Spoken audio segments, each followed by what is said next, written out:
3, 2, 1, grabando. Hola, muy buenas, ¿cómo estáis? Bienvenidos a The Urban Project. Nos encontramos un día más en el MICMA, nuestro estudio, y hoy tenemos un invitado muy especial. A Pepe Aguilar, un economista. ¿Qué tal, Pepe? Encantado. Buenas, Pepe, bienvenido. Gracias. Y bueno, cuéntanos un poco sobre ti. Bueno, mi nombre ya lo conocéis seguro, ¿no? Pepe Aguilar. Yo soy doctor en economía, soy licenciado y doctor en ciencias económicas y me he especializado en determinados temas, que hice con mi tesis doctoral, que ahora hablaremos, de economía y filosofía oriental, y temas también de política de desarrollo, y bueno, también mi asignatura principal es política económica, ¿no? En la universidad. La universidad, sí, lo que hace en la universidad. La docencia me gusta mucho desde el principio, estoy muy contento allí, ¿no? Y para mí eso me merece la pena. Sí. Y viendo un poco que ahora estás de profesor en la universidad, ¿cómo ha sido ese paso de pasar de ser alumno a ser profesor? Bueno, yo lo que observo es que algunos compañeros, no todos, pero algunos, parece que se olvidan de que los alumnos de hoy tienen las mismas preocupaciones que teníamos nosotros, ¿no? Ellos lo primero que van a preguntar cuando llegas el primer día es cómo se va a puntuar la asignatura, por dónde hay que estudiarla, ¿no? Y ellos se quejan de que muchas veces los profesores no somos claros, no somos precisos, no saben si va a ser por apuntes, si va a ser por un libro. Muchas veces el libro es un coñazo y no les gusta, entonces las mismas preocupaciones que teníamos nosotros, ¿no? Y ellos se quejan, porque ¿por dónde lo estudiamos? Y eso que está usted diciendo, ¿se pueden tomar apuntes? ¿Lo está dictando? ¿Lo está explicando? Y a ver que algunas veces los compañeros no son de todo claro, ¿no? Pero por lo demás, yo pienso que cuando hemos llegado al profesor no deberíamos nunca de olvidar que hemos sido alumnos y que ellos tienen también las mismas inquietudes, intentar comprenderlos, los nervios que ellos tienen delante del examen, cuando tienen que hacer una exposición de lo que se llama la tesis de fin de carrera, eso para ellos es muy importante, que lo están pasando con cierta inquietud, lógicamente, es lo único que le queda para que le den el título. Entonces, esas cosas yo pienso que deberíamos de tener en cuenta y no olvidarlas, porque ellos también, si algún día son profesores, pues también tendrán que hacer lo mismo, ¿no? Y una etapa, para mí, cuando empecé la clase, para mí fue muy interesante, muy bonita, vamos, y hasta hoy lo sigue siendo. Claro, eso de tener las ideas claras y dejárselas a tu alumno lo ves muy primordial, ¿no? Porque nosotros también, Luis también lo puede decir, que cuando pasamos en nuestra etapa educativa, tanto en primaria, secundaria y demás, es verdad que nosotros les preguntábamos a nuestros profesores ¿qué puntúa más, el examen o unas prácticas? Entonces, es verdad que eso es muy importante que lo dejes claro. Claro, es que para vosotros esas prácticas pueden puntuar un punto, dos, y el examen que puntúe un 8, un 9, es muy importante, porque además empezar a hacer cálculo, que si aquí saco un 4, por aquí yo puedo compensar, entonces es importante que eso el alumnado lo tenga claro como el agua, para que la única duda que tenga sea de la asignatura, no de cómo va a funcionar la asignatura, ¿no? Claro, del propio contenido, ¿no? Exactamente, y cómo se va a evaluar. Después viene ya cuando ya he terminado los exámenes, lo típico, si tengo un 4,3, si un 4,5, que yo he ido a clase, que si no me va a suspender por 2 décimos, a mí personalmente no me gusta suspender a nadie con 4,29, ¿no? Lo que pasa es que, bueno, a veces un alumno que no ha venido nunca a clase, no ha tenido interés, y me saca un 4,3, hombre, no es lo mismo que alguien que haya venido a clase, que haya participado, y que con un 4,6 por supuesto que he hecho un mando. Claro, que muestre interés, Sí, ¿no? esa valoración de la actitud que tiene. Exactamente, porque a lo mejor ese 4,3 lo ha hecho casi de carambola. Se ha estudiado algunas preguntas, ha coincidido que era que puntuaba más, me ha sacado un 4,3, pero ese alumno o alumna no se merece aprobar. Y ves también esa diferencia que antes no se trataba tanto y no se evaluaba tanto la actitud y ahora ya se empieza a evaluar más. Antes también lo que pasaba, por lo menos cuando yo entré a la universidad en el 86 me parece que fue, que éramos en una clase, podíamos hacer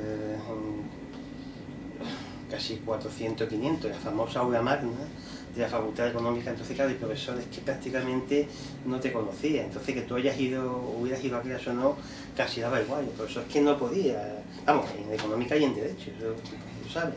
Entonces claro, hoy en día las clases son más pequeñas, yo por ejemplo la que tuve el año pasado tenía matriculado a 75, me parece, 75 o 77.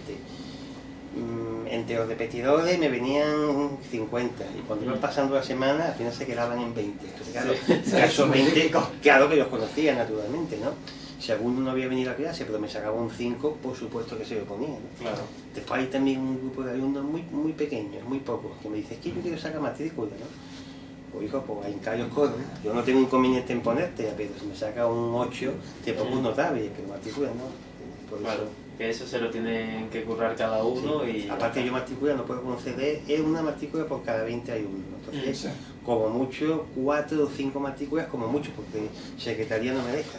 Entonces, claro, sí, se tienen que poner un poco. A veces es complicado, dos que me han sacado 9,5, ¿a quién se la doy? Pues es complicado, tengo que ver quién ha venido a clase, cómo han hecho las prácticas y a veces... Ahí es donde se evalúa ya la actitud de cada uno. Ahí en ese caso sí, un dilema a veces complicado. Sí. Porque a quien no sea me va a decir, a mí por qué no, y a él porque sí. Eso es difícil. Claro. Y bueno, también hemos tratado el tema de la universidad, pero luego, viendo primaria y secundaria, ¿crees que se debería poner a esos niveles ya estudios de economía? Porque ese es un debate que hay actualmente en la docencia. Hasta ahora, como sabéis, se da en primero de bachillerato y en segundo. En primero creo que es economía general y en segundo creo que es economía de la empresa, más o menos, por lo menos aquí en Andalucía. Hombre, demasiado que han tardado, es que tienen que haber puesto economía hace mucho más tiempo, es que alguno cuando llegue, termine el bachillerato, tenga alguna idea, sepa lo que es la deuda pública, lo que es la inflación, lo que es el déficit público. Entonces, demasiado que han tardado, ¿no? Que si lo podían poner, por ejemplo, en secundaria, me parece muy acertado. Se tienen que poner, lógicamente, a un nivel más bajo, no pueden poner ni ecuaciones ni curvas a un alumno que tiene 11 años, pero que pongan alguna asignatura que tenga esos conceptos de economía, me parece muy bien. Si es que un alumno tiene que saber cuando en su vida diaria, cuando se habla de que la inflación ha subido, que hay déficit público es insoportable, muy bien que uno tenga una idea. No hace falta que sea un experto, pero que sepa por lo menos. Por tanto, si lo fuesen a poner en secundaria, tendría todo mi apoyo, seguro. Claro, sí, yo creo que sería importante que hubiera unas nociones básicas de economía adaptadas al nivel de esa edad. Claro, si son esos conceptos básicos, que no tiene por qué tener ser una asignatura muy fuerte. Por ejemplo, yo he visto libros de bachillerato, de primer bachillerato de economía, y la verdad, no tiene mucho que envidiar a los que yo utilizaba el año pasado en primero de trabajo social. Eran parecidos, pero estaban muy bien hechos. Eran de introducción a la economía y estaban muy bien. ¿Vale? Creo que me parece muy acertado que se dé tanto en bachillerato y el día que lo pongan en secundaria, yo digo que tendrá todo mi apoyo. Claro, porque es que al final es tocar nuestro propio bolsillo, entonces qué menos que se vaya cada uno formando desde lo antes posible, ¿no? Y gente que vaya a abrir una empresa en el futuro, tiene que saber cómo funciona la economía. Si dicen que va a haber una guerra, como la que está viendo ahora mismo en Ucrania o en Oriente Medio, que va a subir el petróleo, ¿eso qué consecuencia tiene? Pues que puede subir la inflación, que con 50 euros vas a poder comprar menos cosas. Eso tiene que saber la gente y por qué sucede eso, y qué medidas van a tomar. Eso yo veo bastante lógico que lo sepa alumnos y todo el mundo, ¿no? Claro, sí. No sé. Por eso... Sí, luego también, ya centrándonos en España y la sociedad española, ¿por qué crees que desde la propia sociedad española y luego algunas instituciones, por qué se ve tan mal o se ve de una forma negativa que a las personas que invierten? Vamos a ver, yo soy español y quiero mucho a mi país, pero este país tiene su fallo, como todos los países y todo el mundo, ¿no? Es que hay mucha envidia en este país, ¿no? Y además cuando sabe de invertir, la gente lo relaciona con una cosa que se llama la especulación, que eso sí que está mal visto.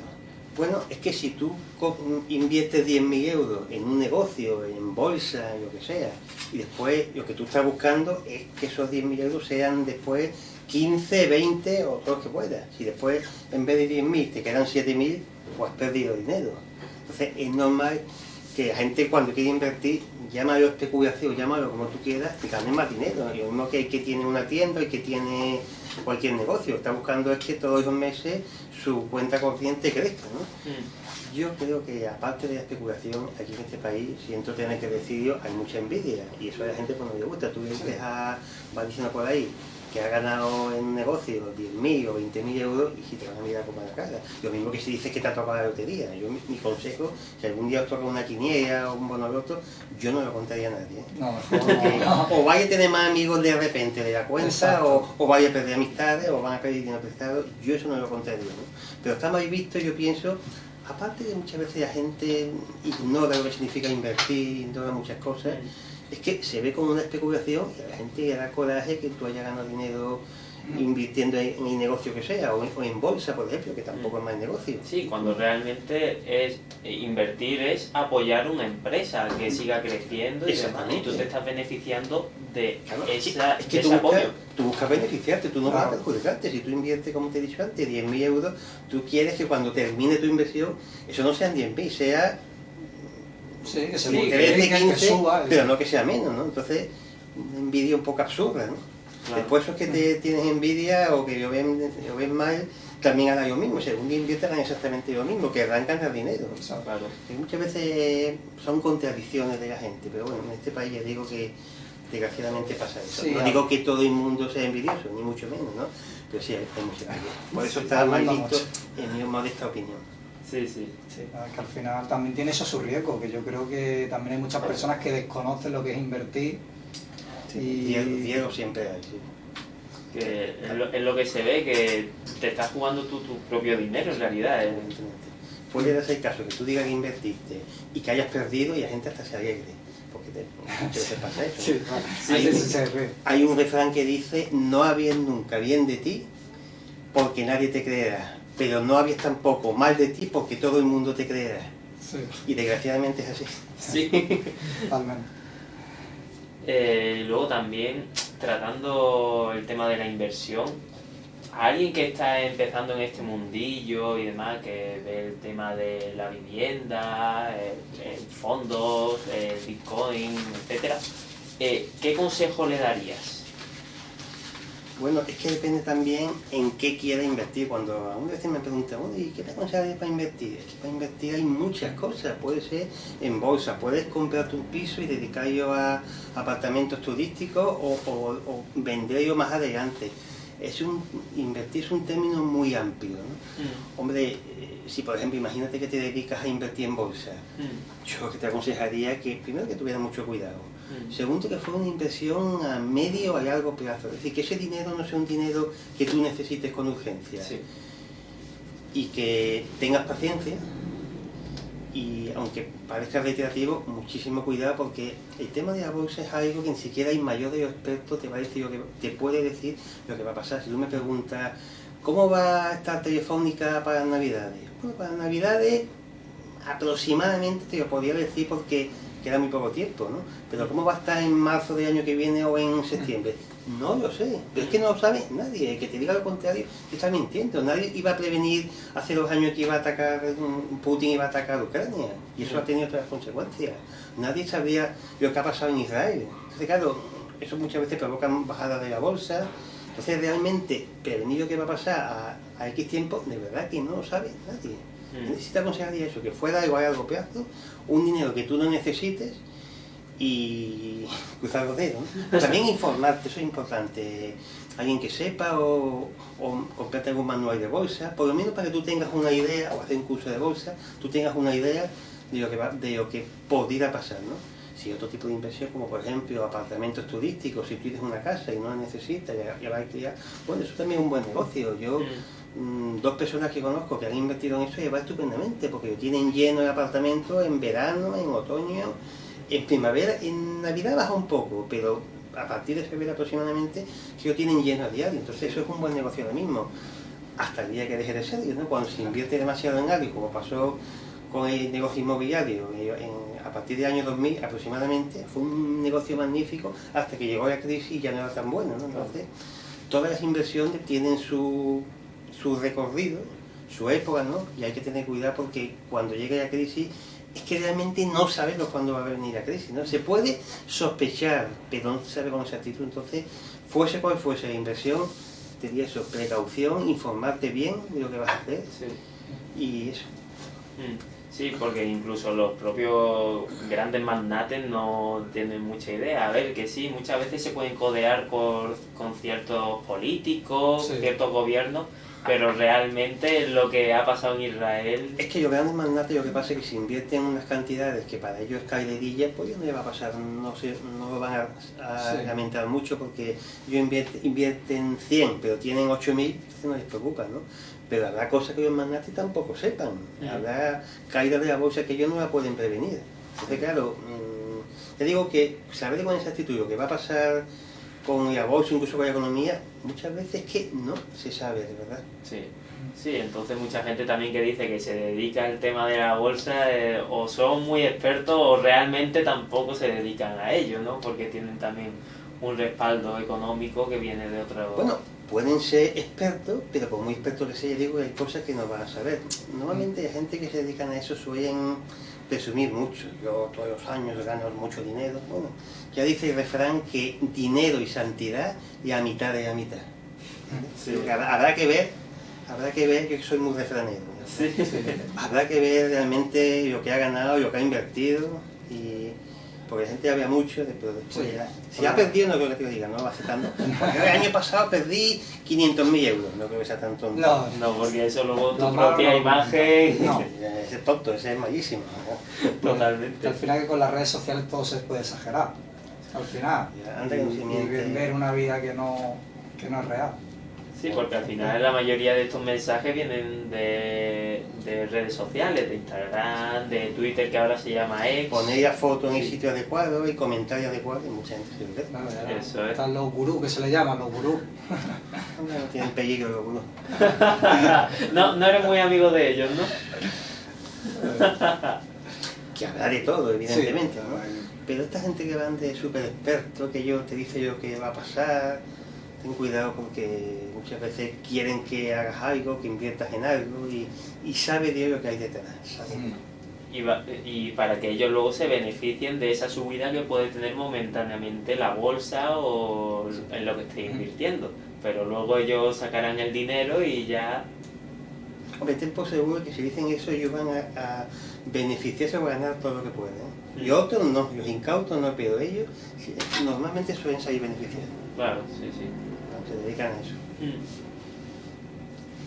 Y bueno, también hablando ya de la evolución económica que ha tenido España, ¿cómo la has visto a grandes rasgos desde hace más o menos unos 100 años? Porque tenemos ahí... 100 años, ¿vale? Sí, mucho que comentar. Bueno, es que eso había que ponerlo por etapas, ¿no? Para que eso se entienda bien, ¿no? Sí. En España, por ejemplo, cuando empezó el siglo XX, año 1900, pues un país pobre, atrasado, que agricultura, el sector agrario, que contiene agricultura, ganadería y pesca, tenía mucho peso en la economía, ¿no? Y la industria tenía mucho menos y el sector servicio no tenía casi nada. Entonces era un país atrasado, un país pobre, ¿no? Cuando llega la guerra civil, pues la cosa empeora bastante porque lo peor que puede pasar a un país que quiere mejorar económicamente es que tenga una guerra, ¿no? Y cuando acaba la guerra civil y con el triunfo del general Franco, tenemos la mala suerte que estalla la Segunda Guerra Mundial, con lo cual tuvimos un aislamiento. España no se pudo beneficiar porque, por ejemplo, cuando la Primera Guerra Mundial sí se benefició un poco. España se dedicaba a vender productos a ambos bandos y pudo ganar un poco, ¿no? En cambio, la Segunda Guerra Mundial no. España lo que hizo fue decretar su no beligerancia y después la neutralidad. Pero cuando acaba la Segunda Guerra Mundial, por desgracia, nos hacen un aislamiento para intentar cargarse al gobierno de Franco, que eso lo único que consiguió fue condenar al hambre a millones de españoles. Eso no sirvió para nada bueno me refiero, ¿no? Y ya a partir de los años 50 ya la economía empieza a mejorar, España empieza a crecer, y la inversión empieza a subir, se crean puestos de trabajo, pero era una economía, digamos, que que técnicamente se dice autárquica, que estaba aislada, que no exportaba casi nada, ¿no?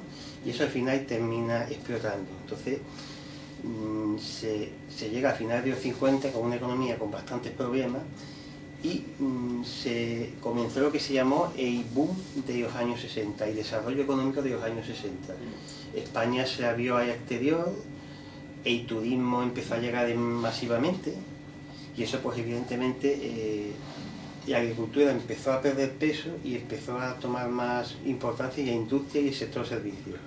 Entonces al final, cuando llega el fin de los años 60, años 70, España es un país industrial, desarrollado, con una tasa de paro muy baja.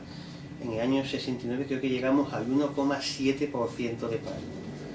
Ya quisiéramos hoy tener... Sí, ahora, hemos llegado hasta el 26, ahora estamos en el 13 o 14, y ahí llegamos a estar en el 1,7. Eso se llama técnicamente pleno empleo.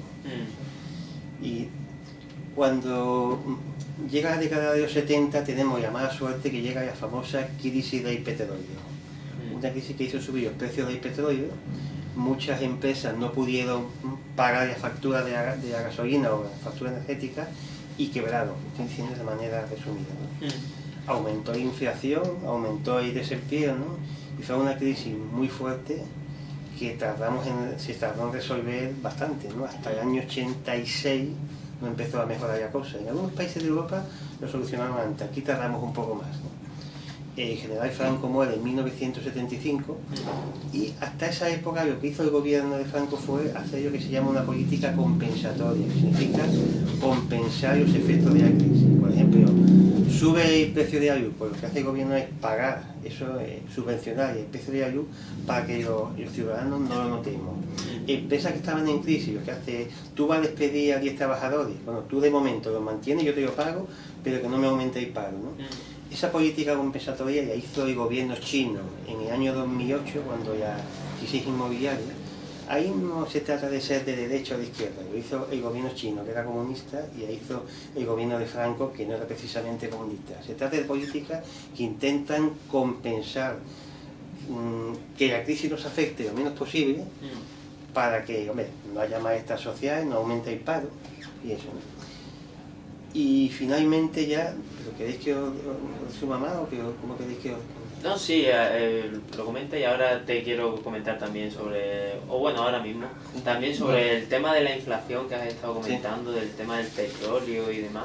¿Se podría también un poco asemejar a lo que ha estado ocurriendo ahora, que también el gobierno de España hasta cierto tiempo estuvo subvencionando también con el tema de los 20 céntimos de descuento? ¿Se podría asemejar un poco a eso? Vamos a ver, es que cuando hablamos de inflación hay que distinguir entre tres tipos de inflación. La gente piensa que inflación es una cosa, pero hay varios tipos. Está lo que se llama, inflación, para que lo sepáis, es aumento continuado y persistente de lo que se llama el nivel general de precios, ¿no? Tiene que ser, para que sea inflación tiene que reunirse varias características. En primer lugar, que sea generalizada, que sube el precio de un bien o un servicio. Por ejemplo, hay una mala cosecha de tomate y sube el tomate, eso no es inflación, eso es que por una mala cosecha ha subido un producto, que la inflación tiene que ser generalizada, no de un producto. Tiene que ocurrir también que como consecuencia se produzca una disminución del poder adquisitivo del dinero. Eso significa que si vas al supermercado con 50 euros ahora y compras lo que tú quieras, dentro de un mes o un año, cuando sea, con esos 50 euros no puedes comprar lo mismo porque está todo más caro. Sí. Eso se llama pérdida de poder adquisitivo, ¿no? Entonces serían dos condiciones para que sea inflación. Y tú me has preguntado por lo de las subvenciones. Sí. Vamos a ver, las subvenciones, si se dan de forma civilizada, no tiene por qué producir inflación. Inflación produce cuando la cantidad de dinero en circulación aumenta mucho, entonces eso sí puede producir subida de precio. De todas maneras, hay que aclarar una cosa. Lo que tenemos ahora se llama inflación de costes. Eso significa que es una inflación que se produce porque aumenta los costes de producción de lo que sea. Por ejemplo, si aumenta el precio de harina, pues lo más normal es que suba el precio del pan. Si aumenta el precio de azúcar, y lo más normal es que el precio de los chocolates o de los dulces suba también, ¿no? En este caso ha sido por culpa de los precios de la energía. Cuando Putin atacó a Ucrania, el precio del petróleo subió y eso significa que también sube la gasolina. Cuando sube la gasolina, la gente ya tiene menos dinero en el bolsillo, sobre todo los que cogen mucho el coche. También por el tema de la sequía, cuando ha habido menos cosecha de aceite de oliva y no se ha podido compensar importándolo de fuera, pues evidentemente ha subido el precio de aceite y de muchos productos que por culpa de la sequía la producción ha sido menor. Entonces cuando hay menos oferta, desgraciadamente las cosas son así, suben los precios, ¿no? Sí. Entonces evidentemente es una inflación de costes que es complicada porque, hombre, tú puedes subvencionar, como dice el gobierno, con el precio de la energía, de la gasolina, como tú has dicho. O también lo hicieron bajando el precio de IVA de algunos productos.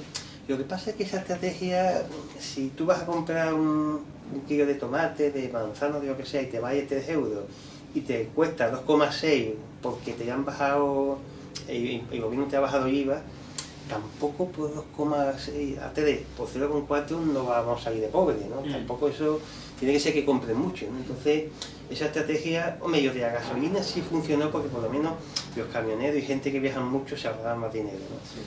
Pero, o también puedes subvencionar el precio del producto. Lo que pasa es que eso me parece que no se puede hacer por la Unión Europea. Tú no puedes, digamos, hacer trampa en ese sentido. Puedes bajar el IVA, ¿no? Sí. Pero ya te digo que eso tampoco de IVA no funcionó mucho porque, aparte que el primer mes no funcionó, porque lo que decían los comerciantes, esto me han bajado IVA, pero yo he comprado a 100, yo no lo puedo vender a 94, yo venderé a 100, a 94 el mes que viene, pero este no.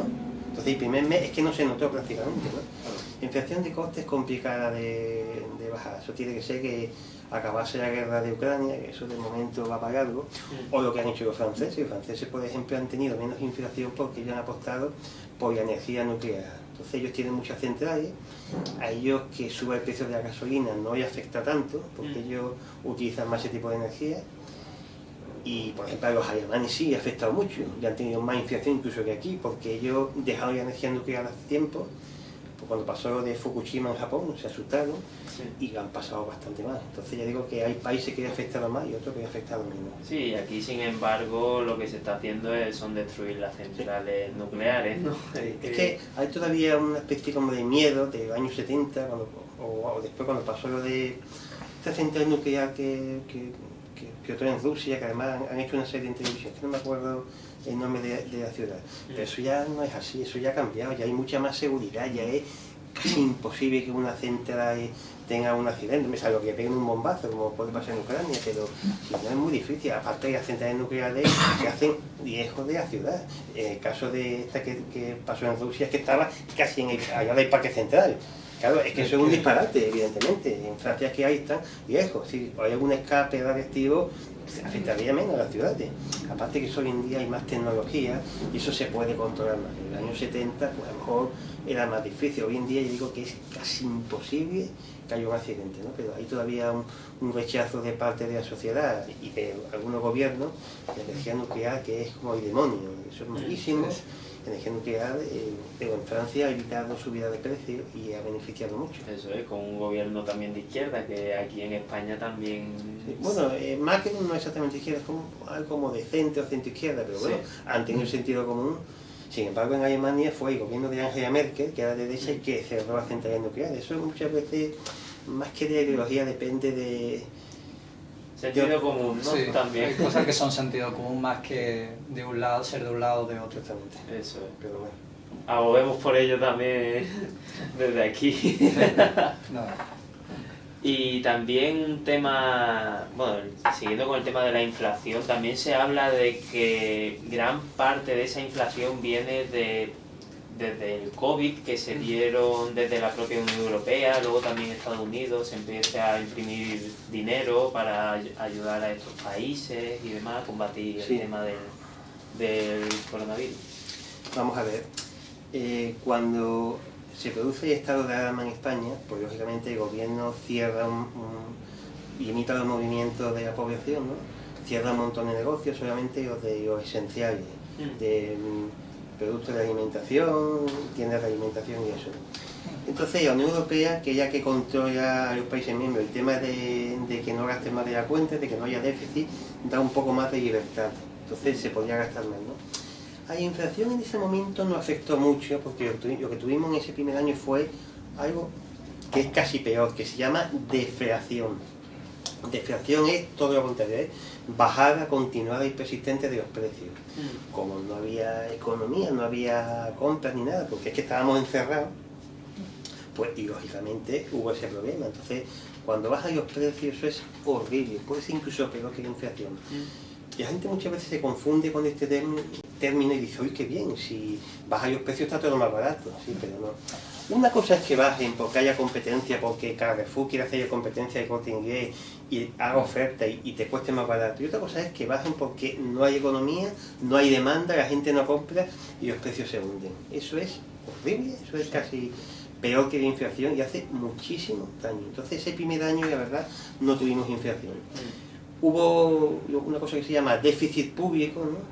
Porque, insisto, eso ya la Unión Europea relajó un poco la mano. Hombre, en ese sentido sí tenía su lógica, había que ayudar a mucha gente con el tema de los ERTE, con el tema de... Entonces, claro, en ese momento sí, pero ahí inflación ese primer año no tuvimos. Inflación vino después, a partir del año 2021. En 2020, ya digo, causa de la epidemia, fue todo lo contrario y hizo bastante daño a mucha gente. Hubo casi 1 millón más de autónomos menos, aumentó el desempleo. Es verdad que después nos hemos ido recuperando, pero ese primer año, yo digo, el 2020 fue horrible. La inflación fue de menos 0,5%, es decir, fue deflación, sí. El paro subió, ¿no?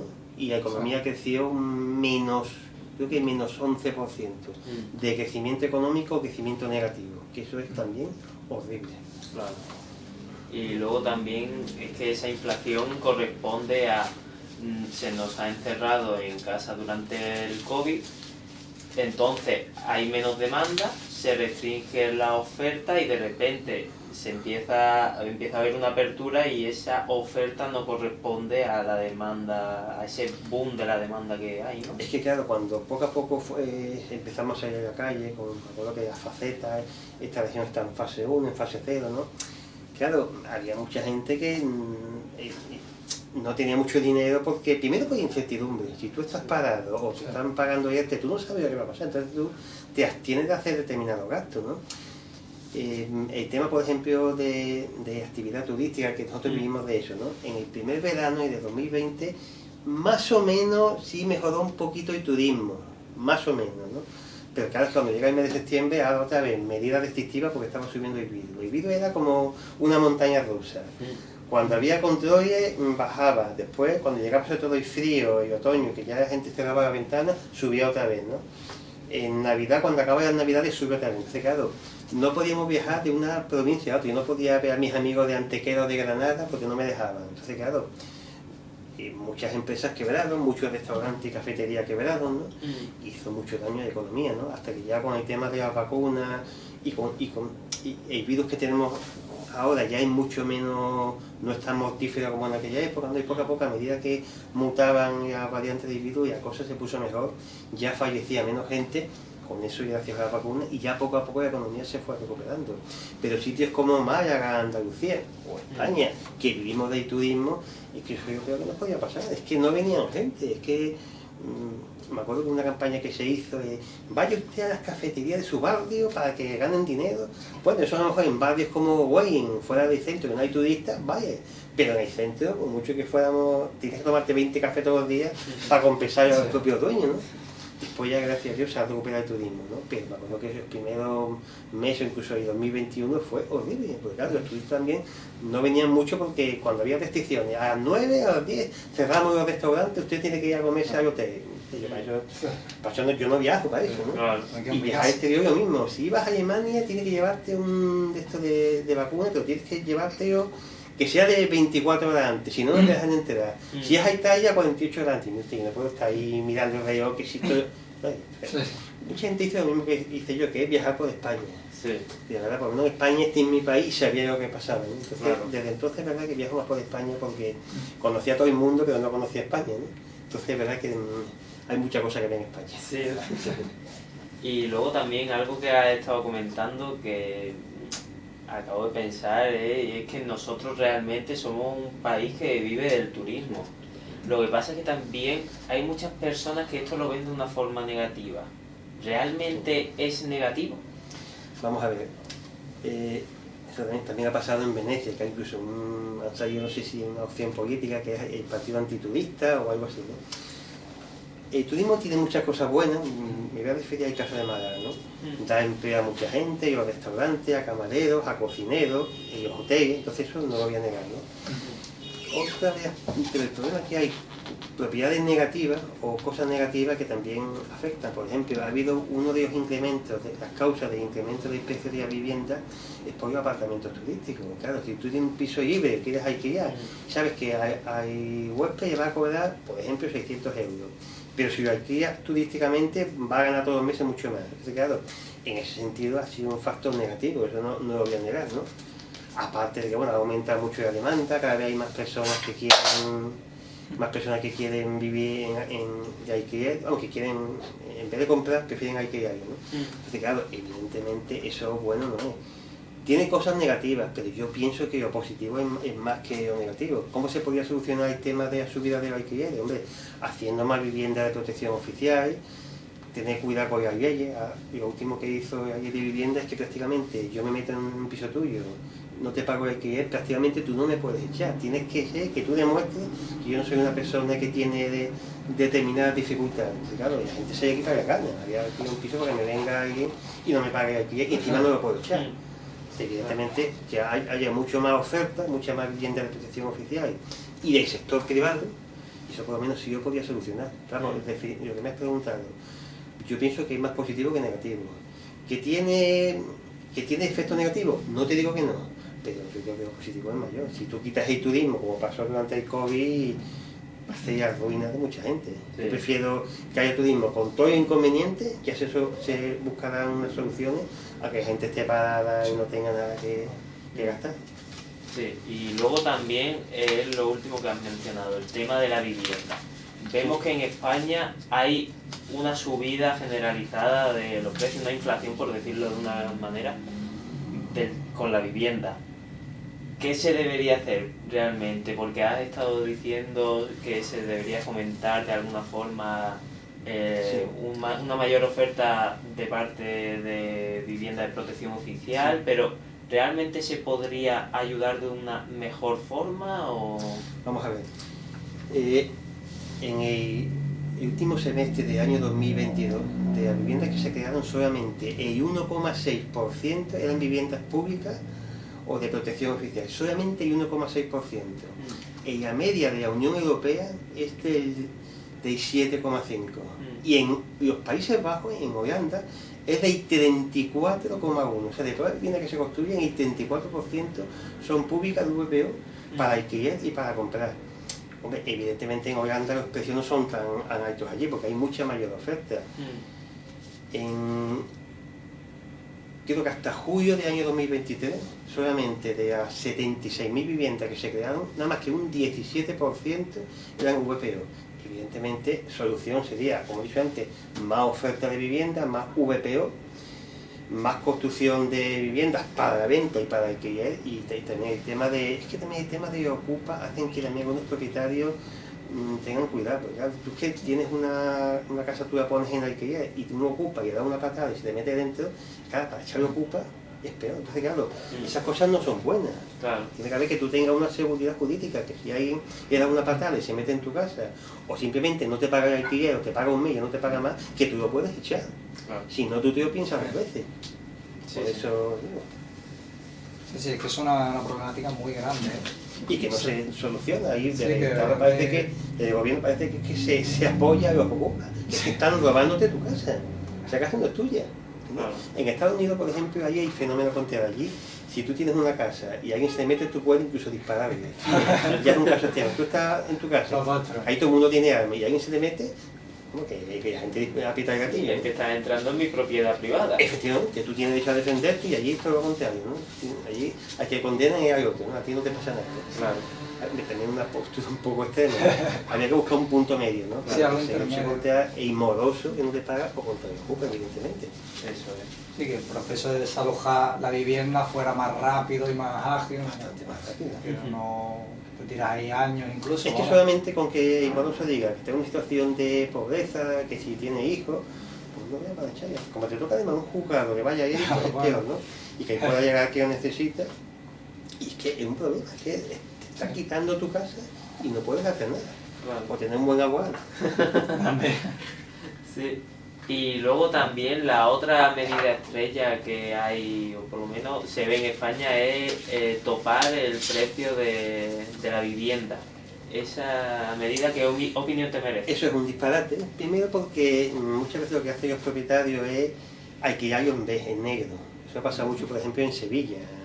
En un reportaje que echaron, había zonas de Sevilla que la policía local sabía que eso estaba alquilado. Pero evidentemente lo que hacían los propietarios es que lo hablaban con los inquilinos y mira, yo te voy a pagar esta cantidad, tú no me conoces, tú no sabes nada.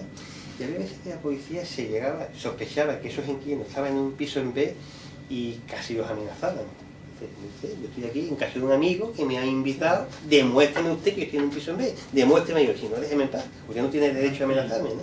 Entonces eso es un error porque lo que hay que hacer no es obligar a los propietarios a que no te cobren más, lo que hay que hacer es que haya más ofertas, porque ese tipo de estrategias que antes se hacían en los países de la Unión Soviética, en los países comunistas, no funciona. Evidentemente, muchas veces lo que hacen los propietarios que lo alquilan de esa manera y los precios siguen altos. Si hay, un ejemplo, 100 de oferta y 800 de demanda de vivienda, el precio va a subir a lo que hagan los gobiernos. Eso no funciona, eso es un error, ¿no? Eso es engañar a la gente. Que sepáis que he hecho todo lo posible para que los precios no suban.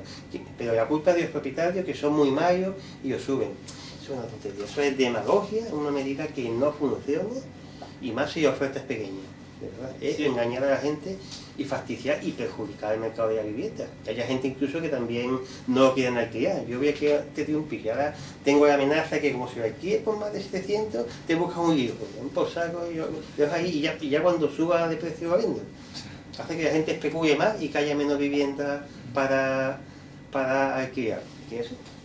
Sí, y al final me quedo con una frase que has dicho que viene a decir que el exceso de regulación pues hace que haya también más mercado negro, porque eso vemos que muchos gobiernos quieren regular mucho algunos temas y eso no ven la cara B, que sería en este caso el mercado negro, ¿no? Hombre, que además mucho. No te puedo cobrar más de 500. Yo ya hablo contigo, mira, tú quieres que vea aquí, vaya, 600, calladito, y tú puedes estar aquí el tiempo que quieras, pero es que eso no funciona. Eso no funciona. O simplemente si veo que tengo la amenaza, como dice muchas veces la ministra la vicepresidenta Yolanda Díaz, es que como nos enteremos, como pillemos a alguien, esto puede tener pena de cárcel. Entonces yo no lo alquilo, lo dejo ahí y ya cuando suba de precio lo vendo, para que me había ¿no? Claro. Eso es un error. Amenazar de esa manera siempre genera picadez que genera mercado negro. Siempre, seguro. Sí, porque eso al final es por un tema de que tú tienes unos gastos y no sube por la cara, por así decirlo. No, al contrario. Atiende a unas ciertas razones, ¿no? Tú, por ejemplo, en Semana Santa, si tú quieres alquilar un piso y cobras la semana a gente que lo hace a 800, 900 euros, porque tú sabes que hay gente que te lo va a pagar. Es que ese precio es inmoral. Bueno, inmoral no lo sé, eso es el precio que te paga la gente. Sí. Si tú ves que la gente no está dispuesta, pues ya lo va bajando, no te puedo sancionar. Pues o no lo alquilas o ya te apañas tú para que eso no ocurra. Tú vas a intentar pegarse al gobierno, evidentemente. Lo que pasa es que también se dice un poco que el no intervenir pues perjudica a las clases menos pudientes. Vamos a ver, yo no digo que en la economía en general los gobiernos no intervengan nada. Evidentemente, esto no es como una economía como en el siglo XIX. A veces hay que intervenir, hay que sanciones que haya que poner. Cuando, por ejemplo, una empresa contamina un río, eso se llaman externalidades. Porque uno tiene que intervenir, sancionar a esa empresa, amenazar con si haces esto, si me ensucias esto, me quedas un humo que contamina, te voy a sancionar. Eso sí, hay veces que hay que intervenir. Pero si interviene, aunque sea en el mercado de la vivienda, hazlo con inteligencia y no tomen medidas que lo que van a hacer es justo el efecto contrario. Claro. ¿Entiendes? Yo no digo que no haya que intervenir, a veces es necesario. Tampoco es bueno que el sector privado pueda hacer lo que le dé la gana, a veces es necesario, pero con prudencia, con inteligencia y sin demagogia. En mi opinión, por lo menos. Sí, sí, totalmente de acuerdo. Sí, lo justo y necesario. Al final, Claro, si claro. te metes en algo de manera excesiva, Pues... el gobierno, cada vez que tocan ciertas cosas, como el tema de la vivienda, siempre lo que hace es empeorarlo todo. No sé cómo se apaña, pero siempre, en vez de queda más... Yo dijo que la primera vez, hace ya años, al presidente de Madrid, Isabel Ayuso. Cuando haya mucha más oferta y los precios bajarán menos. Los precios bajarán, quiero decir, pero como eso parece que no... Nada más que piensen en invertir, en intervenir, regularlo todo, amenazar a los que suban los precios, y eso evidentemente no funciona, no sirve para nada. Claro. El gobierno que le encanta intervenir mucho, y normalmente el que interviene mucho termina metiendo la pata. Lo que hemos dicho antes, mucho mercado negro también. Y... Queda justo el efecto contrario. Cuando acabó la guerra civil hubo también un mercado negro, porque claro, había escasez de productos. Entonces, la gente lo que hacía, tenías una cartilla de racionamiento, tú tenías derecho, por ejemplo, hoy es miércoles, hoy te toca 1 litro de leche y tanto de pan. Entonces hubo gente muy lista que tenían una casa rural, entonces conseguían otros productos y los vendían a escondidas un poco más caro, ¿no? Entonces, evidentemente, hubo mucha gente que se enriqueció con eso, ¿no? Bueno, evidentemente, si no había mucha oferta y no había otra opción y sabía que la gente iba a pagar, pues lo hacían, ¿no? Y eso es lo mismo que pasó en aquella época, pasa en cualquier otra. Pasa con la vivienda, pasa lo que sea. Cuando tú regulas de esa manera, al final siempre hay listillos, o gente que lo necesita, que hace lo que pueda para... Entonces, pues, digo que el tema de exceso de regulación no funciona y crea justo el efecto contrario. Terminas perjudicando a quienes supuestamente quieres beneficiar. Vale, y ahora cambiamos un poco de tercio y te quería preguntar sobre la economía y la sociedad japonesa, ya que me consta que has viajado mucho, luego también has hecho... 14 veces está en Japón. Exacto, has viajado mucho allí, has hecho también una tesis que tiene que ver sobre Japón, así que cuéntanos un poquito. ¿Por dónde empiezo? ¿Por la tesis? Si quieres empezar por la tesis, empezamos por la tesis. Bueno, mi tesis se titula, el título es El contenido económico del código de Bushido Samurai. Ese es el título. El Bushido fue un código de conducta que hubo en Japón y a la Edad Media, en el siglo XII hasta finales del siglo XIX, 1869. Y lo mismo que en Europa existía el código de la caballería, en el caso de Japón y en especial los samuráis tenían un código de conducta donde se les decía cómo tenían que comportarse en más de un sentido, ¿no? Esta filosofía se plasmó en un libro que se publicó a principios del siglo XVII que se llamaba el Código de Samurái. Fue un autor, un experto en artes militares que lo escribió y ahí resumía, puso todo lo que tenían que hacer los samuráis en muchos sentidos. Y uno de ellos era el tema económico. Entonces ellos hablaban de un capítulo del libro que se llama La vía de la economía, que ellos habían de todo, habían de austeridad, habían de ahorro, habían de la compra de casas. Por tanto hay un vocabulario muy amplio, ¿no? Juicios críticos, pues si tú te endeudas, esto está muy mal porque te perjudicas a ti, perjudicas al acreedor, ¿no? Y en esto que se llama La vía de la economía, que era un capítulo del libro, ellos hablan mucho de austeridad. Ellos lo que dicen que el exceso de gasto es malísimo, eso siempre es negativo, solamente debe gastar en gastos necesarios. El endeudamiento prácticamente lo prohibían, estaba prohibido, dicen que un samurái no podía hacer eso porque causaba la ruina del samurái y de los acreedores, ¿no? También criticaba la corrupción, decía que de la malversación de fondos públicos era el delito más grande que una persona podía cometer. Y también hablaba mucho de la lealtad. Eso estaba un poco relacionado con la corrupción, ¿no? Tenía que ser leal al jefe, al daimyo. El daimyo era el señor feudal. Y al shogun, que era el primer ministro, ¿no? Había que ser leal, y también al emperador. Entonces la lealtad era muy importante. Entonces yo lo que he demostrado en mi tesis es que efectivamente hay un contenido económico que habla en muchos sentidos y también que el Bushido ya no tiene apenas peso y sociedad japonesa. Yo demostré con una serie de cuestiones, por ejemplo, el tema de la deuda pública, del déficit público. Se supone que eso en Japón debería de ser muy bajo porque ellos critican el endeudamiento, y esto es lo contrario. En Japón el déficit y la deuda ha sido bastante elevado, ¿no? Con lo cual la presencia de Bushido en Japón hoy en día es muy pequeña. Hombre, en la vida cultural sí, hay películas. Me acuerdo el primero y segundo año que fue cuando pusieron la película El último samurái de Tom Cruise. Sí. Madre mía, después al año siguiente lo vendían en DVD y había 20 de DVDs con esa película, vamos, en todas partes, en cada esquina. Para ellos fue, porque los samuráis para ellos tienen mucha importancia, fue algo que ellos le dan mucho valor, ¿no? Lo que pasa es que las películas americanas muchas veces cuentan la historia al revés. El lío que te cuenta es que los samuráis, poco menos que eran unos santos, y una tribu llamada ninja, los famosos ninjas, eran los malos de la película. Y normalmente era al contrario. Los ninjas lo que hacían era defender a su pueblo, y los samuráis, una de sus funciones era recaudar impuestos. Entonces ellos abusaban mucho, te podían matar, y lo que hacían los ninjas, que además hay una escena que se ve como los ninjas atacan a los samuráis. Por supuesto los ninjas pierden y los samuráis ganan, y Tom Cruise, que hizo un cuchillo de espada en 2 meses, se convierte en D'Artagnan.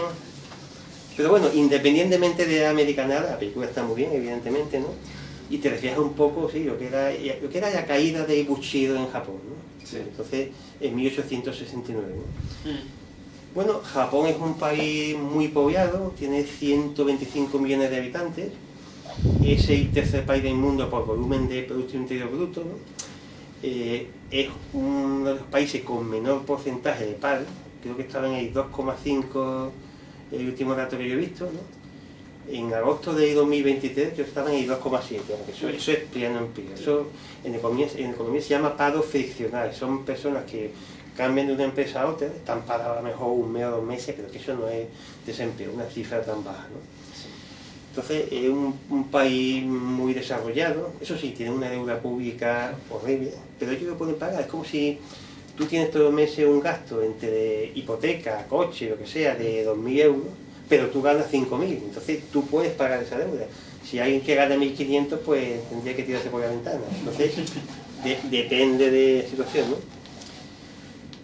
Es uno de los países más endeudados del mundo, tiene un bajo nivel de corrupción y un nivel de calidad de vida bastante aceptable, ¿no? Pero tienen un problema demográfico muy grave, que también tienen otros países, no solamente Japón, que es el envejecimiento. Ellos tienen una tasa de 1,3 hijos por mujer, que eso es muy poco, eso se llama tasa de fecundidad. Número de hijos por mujer, que son muy pequeñas. En España creo que estábamos en el 1,2, que tampoco vaya que ver que, sí, eso es lo que estamos mejor nosotros. Antes era 1,15, antes que hemos subido al 1,2, pero ha sido por la inmigración, no por nosotros. Sí, que aquí en realidad cuando los del baby boom se jubilen, pues a ver quién paga las pensiones, ¿no? Eso es un problema, ¿no? Muy serio, porque además la esperanza de vida sube cada año, y yo que me alegro por ello, ¿no? En España creo que estamos ahora mismo casi 86 años para la mujer y 81 para el hombre. Entonces, evidentemente, cuando aumenta la esperanza de vida, hay cada vez más ancianos y la natalidad no crece, pues eso es un problema. Y eso se habla mucho del tema de las pensiones, qué va a pasar. Hombre, ahora mismo de momento no hay problema, se pueden pagar. Dentro de 20 o 30 años, como yo digo, ya veremos. No voy a decir que no se pueden pagar, porque tampoco no hay que asustar a la gente, pero que bien, habrá que crear un impuesto especial para las pensiones, porque es que es una cosa de matemáticas. Si los que están trabajando, muchos están parados, pero ganan poco, los sueldos no son muy altos, y lo que tú cotizas tampoco es muy elevado, es que lo que tú estás cotizando ahora mismo estás pagando una pensión a un anciano. Si los que cotizan son menos y los que reciben la pensión son más, no hay que ser matemático, es que eso es... Si ganas 100 no puedes pagar 800, en fin. O también, que has dicho el tema de subir impuestos, o también de dirigir algunos gastos, ¿no? Lo que pasa es que muchas veces aquí no se quiere... Hombre, eso se podría hacer, por ejemplo, este gobierno tiene el mayor número de asesores, vamos, no solamente Pedro Sánchez, y todo el ministerio. Si tú bajaras mucho los asesores, y muchos gastos innecesarios, algo podía ayudar. Lo que pasa es que en el tema de las pensiones no se trata solamente de eso, ¿no? Porque esos gastos de asesores, sí, podía recaudar, no sé, 5, 10, 20, 800 millones, pero en el caso de las pensiones estamos hablando de cantidades muy superiores, ¿no? Sí. Seguramente habría que crear algún impuesto, ¿no? Sí, porque tampoco, en el caso más hipotético, nos imaginamos nos quedamos sin comunidades autónomas, se elimina esa estructura como algún partido quiere hacer. Sí. ¿Realmente se conseguiría Hombre, pagar las pensiones? No, hace falta más. Desgraciadamente habría que poner un impuesto, porque, hombre, éticamente, incluso a nivel de país, si tú eliminas gastos innecesarios, hombre, eso siempre es bueno. Gastos que van a parar a cosas que no producen nada y que no sirven para nada, y tú lo dedicas, lo desvías a otros casos, y eso sí está muy bien, pero desgraciadamente para las pensiones hace falta más que eso, ¿no? Y eso, ¿no? Incluso en el caso de Japón, es que hay esperanza de vida es mayor. Hace poco murió una mujer que tenía 115 años, y allí gente que tenga 95 o 100, cada vez es más alto. Eso también cobran su pensión. Entonces, claro, evidentemente, cuanto más aumente la esperanza de vida, que se supone que seguirá aumentando, en el 2020 y 2021 creo que bajó un poquito por el tema del COVID. Eso después se ha vuelto a recuperar, y lo normal es que cada año siga subiendo, ¿no? Y claro, está muy bien que la gente viva más, pero también está muy bien que cobren su pensión. Sí. Y eso ya te digo que hay que darle una solución. Habría que fomentar medidas de apoyo a la natalidad, que eso en este país no se hace. Aquí se piensa en freír los impuestos, en machacar los impuestos, pero no, en fomentar la natalidad, y que eso no se había.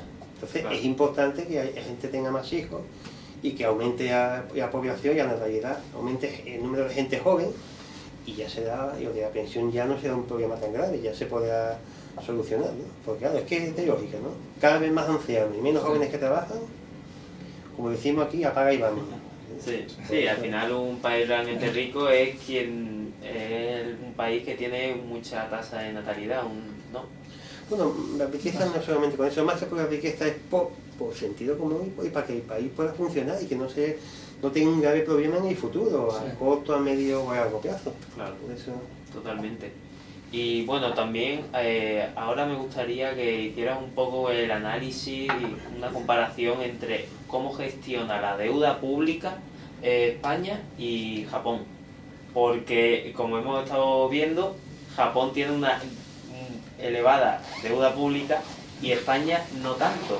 Pero desde nuestro país vemos que corre más peligro para la sociedad española nuestra deuda pública y no tanto la de Japón. ¿Por qué? Vamos a ver, primero en Japón no tienen un organismo que se llama Unión Europea que te dice no puedes gastar tanto y no puedes endeudarte. Ellos son autónomos y no están metidos en ninguna unión económica que diga como gastes más de la cuenta o tengan más deuda te sancionan.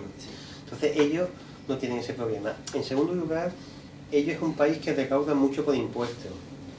Entonces, aunque tengan mucha deuda y mucho déficit, ellos lo pueden sostener. Igual que pasa en Estados Unidos. Ellos también tienen un endeudamiento bestial. Lo que pasa es que ellos tienen un organismo que se llama Reserva Federal, equivalente al Banco de España, que los apoya. Me hace falta tanto dinero porque me he endeudado mucho. Entonces, normalmente la Reserva Federal los suele apoyar siempre y cuando no produzca inflación. Entonces, en el caso de Japón, para empezar, los servicios públicos funcionan, las universidades allí son muy buenas, y las escuelas tienen un porcentaje de abandono mucho menor que el de aquí. Entonces, ese gasto que ellos dedican a gastos más productivos. No digo que no haya corrupción, que también hay. Además, allí la corrupción la resuelven de una manera muy curiosa. Allí, como se hacía antiguamente, ha habido ministros que se han pillado y para no ir a la vergüenza de un juicio se han hecho ya de aquí. Han incluso firmado y todo, ¿no? Entonces, corrupción también hay, pero ahí por lo menos está mejor gestionado. Y la sanidad funciona mejor, y la educación también funciona mejor, y la universidad tengo entendido que hay, en muchos casos los libros son gratis, y la matrícula es muy pequeña. Entonces, en ese sentido, ese gasto está mejor gestionado. En España tenemos la sensación de que los hospitales o la sanidad no funciona. Si te necesitas un especialista, te dan a los 4 meses. Si estás metido en un seguro privado, te lo dan mucho antes. Si tienes que operarte, te dicen ya te llamaremos. Y ha habido casos de que tienen que operar el corazón y cuando le han llamado, mire usted que mi marido ya ha muerto, ya no lo pueden operar. Entonces, claro, ese es el problema. Aquí tenemos la sensación de que sí, mucho impuesto, mucho deuda pública, pero que la sanidad no funciona y la educación también hay muchas quejas. Sí. Tenemos en España una tasa de abandono escolar muy grande. Entonces, la diferencia es que por lo menos Japón está un poco mejor gestionada, es una deuda que ellos pueden absorber, y en España no está tan claro eso. Y ya de hecho la Unión Europea nos ha dado varios toques, ha dicho, hombre, lo del COVID ya ha acabado, ahora tenéis que hacer un plan de ajuste porque esa deuda es insoportable. Que a un gobierno no le interesa nunca hacer un plan de ajuste porque sabe que eso electoralmente es catastrófico. Sí. ¿Qué significa un plan de ajuste? Pues significa gastar menos y subir los impuestos. Nadie quiere que haya menos carreteras, que haya menos médicos, que haya menos profesores. Y el tema de subir impuestos, nadie quiere que te suban el IVA, nadie quiere que el IRPF tú pagues más todos los años. Entonces, eso para el tema electoral es catastrófico. Entonces, de momento este gobierno lo está intentando aplazar. De hecho, una cosa que se callaron es que iban a subirnos el peaje por las autovías. Bueno, más que subiendo, querían poner un peaje por la autovía. Imagináis que vaya ahí, por ejemplo, a Antequera, tiene que pagar cada vez, horrible, ¿no? Parece que eso al final ya han conseguido quitar y la Unión Europea ha dicho que vaya, que de momento no, eso hubiera sido una catástrofe. Entonces, siempre cuando hay un plan de ajuste significa eso, tu bolsillo baje y encima tengas que pagar más. Entonces, evidentemente, Japón, cuando ha hecho planes de ajuste, no suelen ser muy fuertes, ¿entiendes? La gente allí paga un poco más solidariamente, pero aquí en España es una faena. Aquí, si tú tienes un sueldo que es bajo y encima te van a retener más, pues a ti no te hace gracia. Si ahora cuando tienes que hacer la declaración de la renta, si antes pagabas 100, ahora tienes que pagar 170. Pues, tú te acuerdas de la familia del ministro de Economía. Entonces, evidentemente, dicho de forma resumida, en Japón yo creo que está mejor gestionada y el gasto está mejor dirigido. Con las excepciones oportunas, siempre habrá corrupción como hay en todas partes, ¿no? Pero está mejor gestionado. Claro. Y los servicios públicos funcionan, yo creo que mejor que aquí. Sí. Bueno, y también el tema de la educación, que dices también que funciona mejor allí, y es verdad, porque también nos lo puedes decir de primera mano, ya que estás en la universidad. Allí, por ejemplo, hay una mayor conexión entre empresa y universidad. Me dijeron que los temarios de alguna asignatura lo hacían de acuerdo con las empresas. Mira, ¿qué ellos van a necesitar cuando estos acaben? Pues mira, que sepan de esto, de esto y de esto. Entonces, no es que las empresas les dijeran lo que tenían que hacer, pero más o menos, mira, si queremos que sepa contabilidad, no ya pongas tonterías, pues que sepan contabilidad, pues unos temas dedicados a contabilidad, pues dedicado a temas de inversión, pero que haya una mayor conexión porque las empresas son los que mejor saben lo que tiene que saber un alumno, ¿no? Entonces, en ese sentido, esa mayor conexión entre empresa y universidad, eso era muy importante y demuestra que había una calidad de enseñanza y que pensaban en el futuro. Sí. Eso es importante. Sí, sí, lo que escuchamos muchas veces de ¿y esto para qué me va a servir? Pues allí... Allí sí va a servir lo que va a hemos servir. dicho veces, y yo he visto algunos que me decían, ¿y esto para qué? Sí. Sí, y yo me pusiera a pensar, lo que yo estudiaba en la universidad, las cosas que me sirven, prefiero no pensar en ello porque se volvería uno loco, pero... Y cuando te hacen esa pregunta, ¿qué sueles responder? Hombre, yo procuro ceñirme a mi asignatura, ¿no? Sí. Yo tampoco no me miento, mira, tú vas a aprender una serie de conceptos de micro, que son oferta y demanda, y de macroeconomía, pues te va a servir para que tengas una idea de cómo está la economía de tu país. Yo, como en esta última asignatura que he estado, el temario lo hacía yo, no me lo imponían del departamento, pues yo procuré hacer la materia lo más práctica posible, ¿no? Intentar quitar ya conceptos que no sirven para nada, sino hacerlo, y la verdad, yo pienso que soy lo más acertado. Muchas veces los departamentos, yo he visto, por ejemplo, en otra asignatura que se da introducción a la economía, en turismo y en otras universidades, que yo veía los temas y decía, ¿esto para qué? ¿Para qué mete este rollo? ¿Qué piensa yo monetarista del paro? No, eso no emite, eso a uno no le interesa, explica yo qué es el paro, cómo se combate y las causas, y déjate de rollos teóricos que no sirven para nada, ¿no? Pero eso lo dice en cualquier departamento y te tiran huevos a la cara, ¿no? Sí, lo que pasa es que ahí ya te están diciendo, no, es que nosotros estamos poniendo estudios de economía, pero a ver qué contenido. Muchas veces ponen más teoría de la cuenta, Sí. que no sirven para nada y que alguno acaba ya harto de asignatura, ¿no? Yo por lo menos los temarios que yo he hecho procuraba que fuera lo más práctico posible y más asignaturas que eran de introducción a la economía, que uno sepa lo que tiene que saber, lo que hay inflación, cómo se combate, las causas, eso es lo que interesa, no le meta rollos teóricos que alguno va a ver y va a empezar a bostezar, ¿entiendes? Eso es importante hacer. Debería evolucionar tal vez la educación, ¿no? Hay que Debería, cambiar ¿no? tanto en Debería. educación, que eso... Y además, el problema de España es que hay 17 autonomías, 17 modelos educativos distintos, que están transferidas las competencias. Tenía que haber un pacto entre los dos principales partidos políticos por la educación. Eso desgraciadamente no se hace. Tú estudias aquí y la educación de una manera, te vas al País Vasco es otra, te vas a Cataluña y no te digo nada. No estudias ni en español.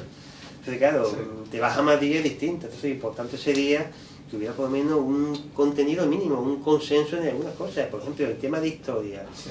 Yo es que he visto que gente de la generación de tu hijo es que no saben quién fue Hernán Cortés, no lo digo por ti, ¿eh? Sí, sí. No saben quién fue Pizarro, no saben quién fue Murillo, ¿no? Son cosas que es que ni saben quién es. Hace poco, hace ya un tiempo, una encuesta que hicieron en televisión y preguntaban, ¿usted sabe quién fue el general Franco? Sí, uno que vivió en 1890. Eso fue cuando nació, no cuando vivió, no sabían. Claro. Y un montón de cosas, oye, ¿cómo no puede saber este hombre eso? Es que es una incultura enorme del tema de historia de España, ¿no? Claro. Claro, eso es lo primero que había que solucionar, cuando hay tanta incultura, que no es culpa de ellos, es culpa de las autoridades, Sí. lo que han enseñado, ¿no? Pues es un problema que eso había que solucionar, ¿no? Si no vamos a tener una generación que es que no van a saber nada de su propio país. Claro, totalmente. Y bueno, también ahora ya centrándonos en la economía asiática, hemos visto que ha habido un boom que ha mejorado muchísimo su economía y demás, y especialmente China. ¿Por qué ha habido ese boom, esa mejora económica? Precisamente sacaron un dato del crecimiento de China que ha crecido más de lo que se esperaba, porque hicieron mucha propaganda. Uy, China va a crecer menos y eso va a ser muy negativo, ¿no? Al contrario, ha crecido más de lo que se esperaba en el último cuatrimestre. Bueno, China es uno de los países más grandes del mundo, tiene, bueno, la cifra real de habitantes no la conoce nadie, ¿no? Entre 1,3 y 1.300 millones y otros dicen que 1.400 millones de habitantes, pero las cifras reales yo creo que no la sabe nadie. Es la segunda economía mayor del mundo por volumen de Producto Interior Bruto y también es el segundo país más endeudado del mundo. China lo que pasa es que se dio cuenta cuando triunfó la revolución del Partido Comunista que hicieron un modelo económico que no funcionaba. Tenían una tasa de pobreza enorme y cuando tú tienes que producir una cosa, un producto, y tú te quedas con una parte y el resto se lo queda al Estado, pues tú no estás contento, tú no tienes incentivo porque realmente sabes que lo que tú hagas te va a quedar con un trocito y el resto se lo queda al Estado. Entonces, hicieron una reforma a principios de los 80, una economía más o menos capitalista, aunque a nivel político sigue siendo del Partido Comunista, pero a nivel económico no. Entonces empezó a mejorar mucho la economía, la tasa de pobreza bajó de una forma espectacular y tiene un crecimiento económico bestial. Las cifras de paro, cuando las veáis en los periódicos, tened cuidado porque son cifras de paro en las ciudades. Creo que estaban en el 4 o 5%, un paro bajo, ¿no? A nivel general está creo que en el 8 aproximadamente, bueno, no son malas cifras, ¿no? También ellos se dedicaron a una economía dedicada a la exportación, que ahí hubo temas de guerra comercial que ahora hablaremos, y también lo han enfocado en los últimos años al consumo interno. Se ha creado una clase media con el crecimiento, con la bajada del desempleo, que además muchos países del mundo compiten por el tema del turismo. Ellos tienen una clase media de 350 millones de habitantes que viajan. Entonces, España, todos los países quieren sacar tajadas porque saben que es un turismo que suele gastar bastante. Y la última vez que estuve en París, no sabía si estaba en París o en Pekín, porque es que había más chinos que franceses. En todos los museos estaba lleno de chinos. Y en Alemania, en Frankfurt también. Hay una plaza que se llama Romerpea, que es muy bonita, que hay buenos restaurantes. Yo me tuve que ir a otro sitio. Es que todos los restaurantes estaban ocupados por los chinos. Entonces, eso es bueno porque gasta mucho dinero y viene muy bien. Entonces, ha habido mucha competición entre los países. Llegar a acuerdo con China para que les manden turistas, porque ya digo, ocupan lógicamente los hoteles, los restaurantes, y eso es dinero que dejan aquí. Entonces, eso es fundamental. El tema de la exportación se les ha acusado de hacer trampas. Hacer lo que se llama dumping. Eso es muy fácil. Si tú tienes que producir una taza como esta y te vale, no sé, 5 euros, pues lo vendes por 6 o por 7. Pero si el gobierno te subvenciona la tasa y te dice, te voy a pagar 4, nada más te va a costar 1, entonces tú puedes vender a un precio muy bajo y vas a hacer competencia a otros países porque el coste es menor, entonces lo vas a vender más barato y vas a vender más. Y lo normal es que si vendes más barato, depende de muchas cosas, pero en fin, en principio es que... Entonces, claro, los países cuando veían eso decían, sí, pues yo te voy a meter un arancel, es decir, tú lo vendes a 2 euros, pues te metes un arancel de TV y mínimo lo vas a tener que vender a 5. Eso se llama guerra comercial. Sí. Y la más famosa fue la que tuvo lugar en el año 2018. El presidente de Estados Unidos, Donald Trump, anunció, ya dio la noticia de que iba a meter unos aranceles a a muchos productos chinos porque decía que hacían trampa. Entonces se basó en una ley del año 74 de prácticas desleales al comercio, que es como se llamaba, y emitió unos aranceles. ¿Qué es lo que ocurrió? Lo que ocurre siempre que el gobierno a quien tú pones el arancel te responde. Pues yo voy a poner lo mismo a 130 productos americanos. Y uno de ellos era la soja. La soja es un producto que Estados Unidos vende mucho a China, claro, salía mucho más caro, entonces me imagino que venderían menos. Y las guerras comerciales no son buenas porque al final no gana nadie y todos pierden. Entonces no es aconsejable. Y es verdad que China durante mucho tiempo, yo creo que es verdad que hay algo de eso, ha hecho un poco de trampa. Bueno, trampa, también ellos quieren vender más. Sí. Lo que pasa es que aquí en España, en la Unión Europea está prohibido. No se puede hacer. Hay un truco que hace el gobierno que es con el tema de subvenciones a la formación de los trabajadores. Te voy a pagar una cantidad para que tú hagas cursos a los trabajadores y yo te lo pago. Entonces, claro, muchas veces lo que hacen las empresas es que ese dinero, una parte la dedican a lo que te he dicho antes de la tasa, sí. Entonces venden más barato, ¿no? Claro, eso en teoría está prohibido. Pero bueno, también es legítimo que un país quiera vender más para crecer más y para ganar más dinero, ¿no? Eso China lo ha hecho muchas veces, ¿no? Y las guerras comerciales normalmente se intentan evitar, porque aparte China tiene mucho poder. China cuando va a viajar, por ejemplo, a Estados Unidos o al país que sea, ellos antes llegan a un acuerdo. Dicen, mira, el tema de los derechos humanos ni me lo menciones. O lo menciona porque si menciona y me dejan mal, no llega a un acuerdo económico contigo. Entonces, claro, eso se puede llamar un chantaje, sí, pero yo qué hay. Entonces tiene mucho poder, yo te puedo mandar 100 millones de turistas y si me toca la nariz no te los mando. Yo te puedo comprar, por ejemplo, en Alemania, muchos coches, muchos productos farmacéuticos se venden toda China. Aquí en Andalucía, en Málaga, yo sé que muchos productos de ahí, como el jamón serrano, también se lo vendemos a China. Entonces con China tenemos que llevarnos bien. Ahí no vaya a decir, es que es una dictadura, ¿viste? Como si es una democracia, da lo mismo, hay que llevarse bien. Entonces tienes que ser práctico, dejar la política aparte, porque no te interesa pelearte con China, claro, y llevarte lo bien que puedas. Es que así. Sí, sí. Y bueno, ya hemos hecho un análisis económico también de la guerra comercial entre China y Estados Unidos también, que por lo que vemos es sustituir de alguna forma esa guerra bélica, militar, también por la parte económica que ya nos afecta a todo el mundo. Pero eso es, que nos afecta a nuestro bolsillo. Y aquí ya nos metemos en el dinero que se gastan nuestros políticos con los impuestos. ¿Realmente se dedican a sanidad, educación, carreteras, como bien dice? ¿O es realmente deuda pública?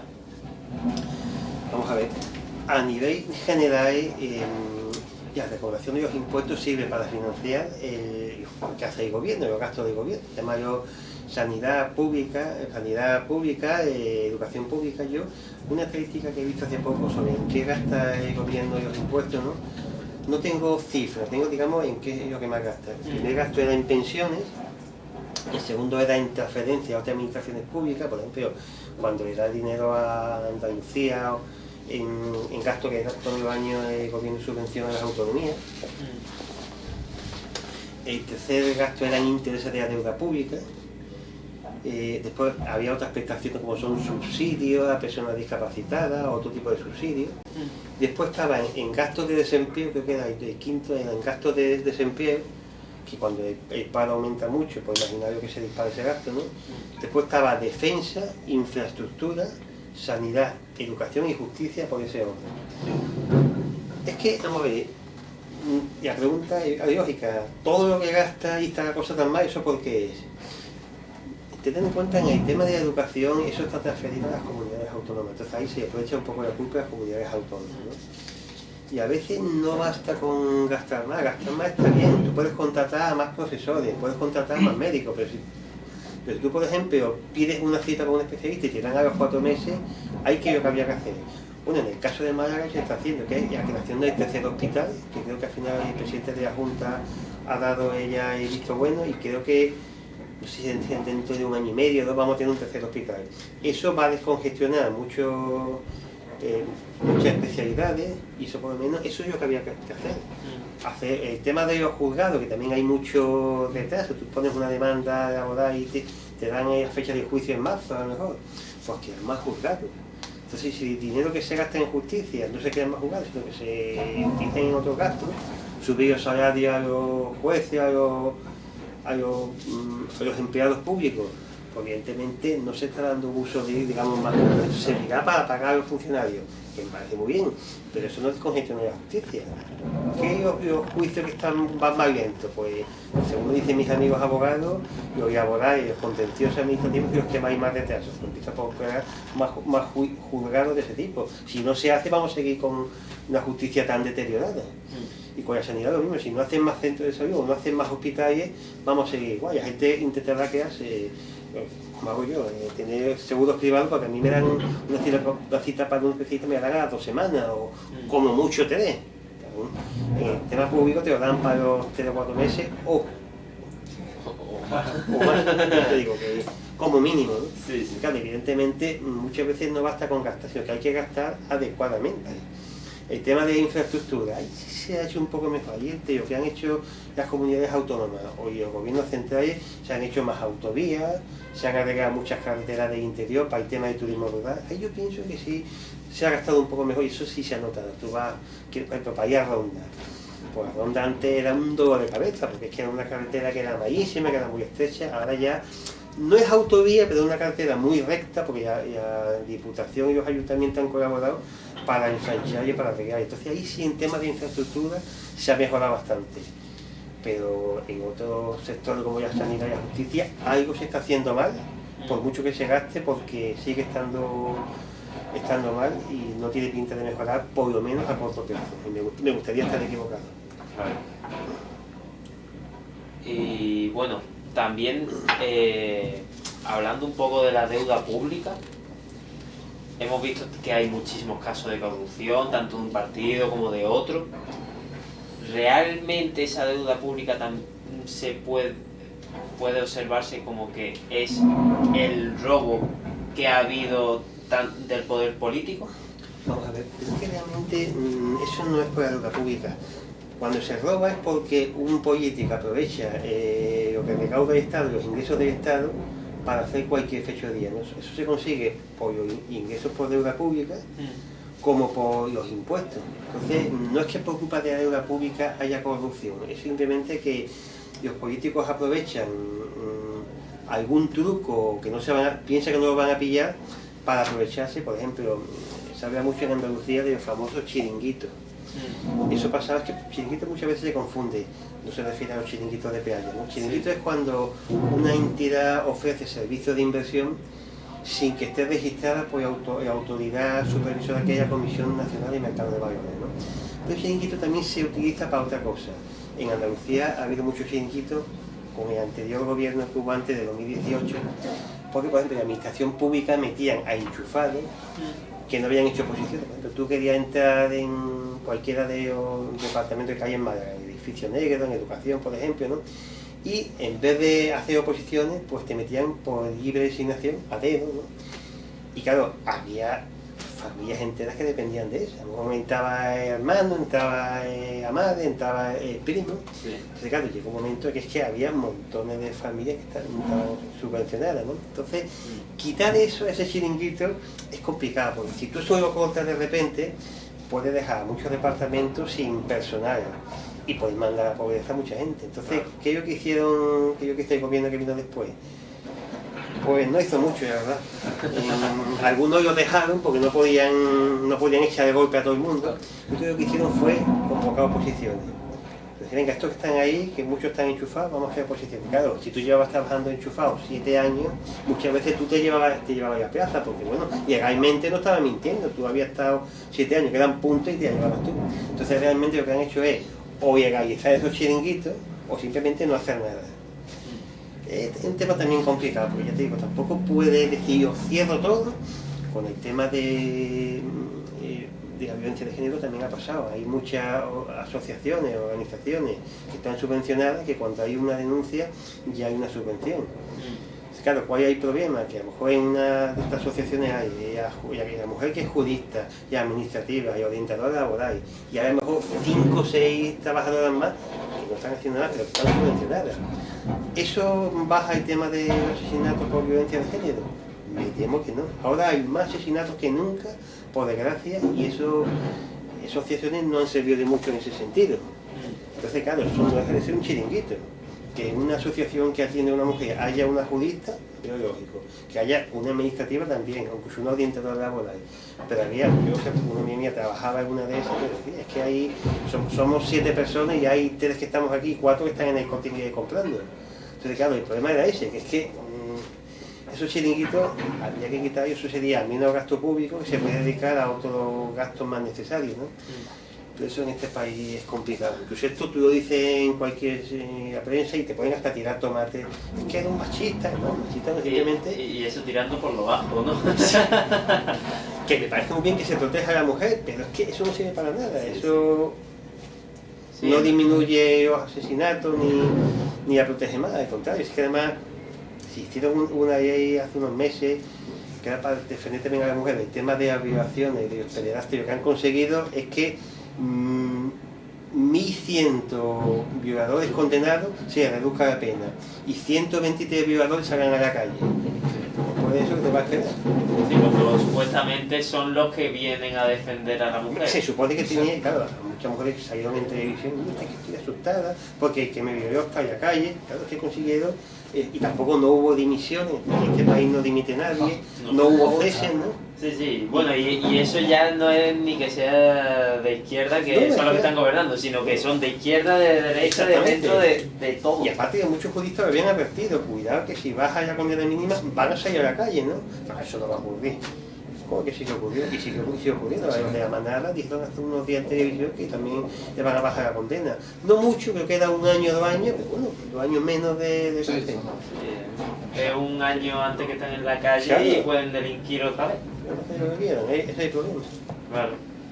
Pero bueno, esto es Sí, la cosa es que no porque gastes más en la subvención o en algo para acabar en este caso con la violación, exactamente, pues realmente se ha visto que no hay un gasto eficiente, sino que es totalmente ineficiente porque hay cada vez más maltrato hacia las mujeres. Sí, hay veces que desgraciadamente en subir las condenas, eso se supone que es bueno, pero no siempre detiene el asesinato, porque hay asesinos que lo que hacían es se suicidaban después, eran mucha gente, o después se enteraban a la policía y me dice que me carga a mi mujer. Ellos saben que llevan a caer 20 años, pero le daba igual, ¿no? Pero bueno, lo que no puede hacer tampoco es bajar las condenas, porque no se tiren en la cárcel un tiempo y se pudran en la cárcel, ¿no? Pero si encima, en este caso más que maltratar a los violadores, lo que hace es que le baja o lo echas a la calle, pues con perdón de la señora, una putada. Sí, correcto.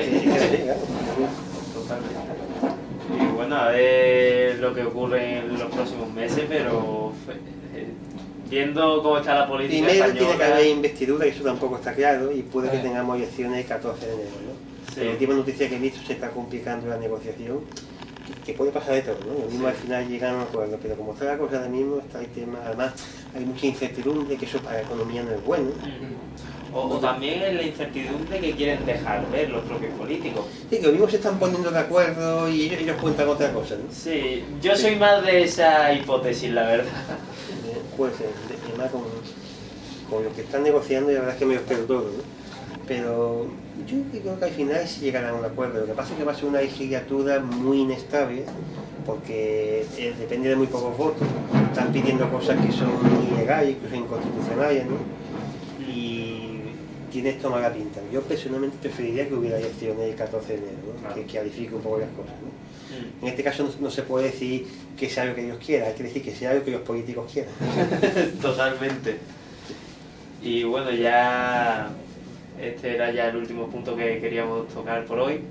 Espero que pues que quien nos esté escuchando se lo haya pasado bien, se haya entretenido, haya aprendido por todo lo que hemos estado comentando.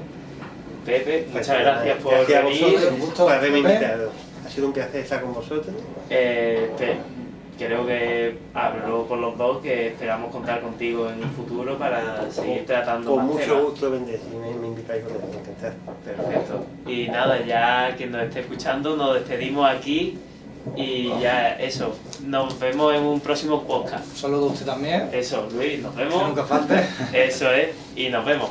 Nos vemos pronto a la Adiós. próxima. Adiós.